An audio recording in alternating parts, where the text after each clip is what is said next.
नमस्कार, मी Gautam Kamble. GK news मराठीमध्ये आपलं सर्वांचं स्वागत.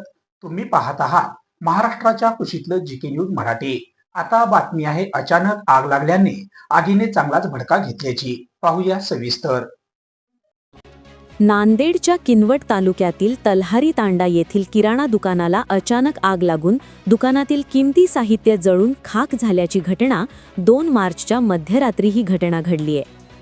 साईनाथ म्हैसाजी वानोळे हा दुकानदार रात्री शेतात बोर मारण्यासाठी गेला असता मध्यरात्री याच्या किराणा दुकानाला अचानक आग लागल्याने आगीने अचानक चांगलाच भडका घेतला.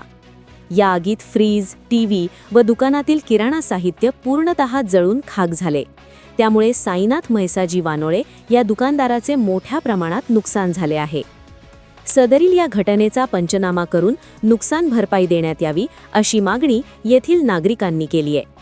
सदरील या घटनेची माहिती येथील भाजपाचे विठ्ठल नारदकर यांनी ही माहिती दिली आहे.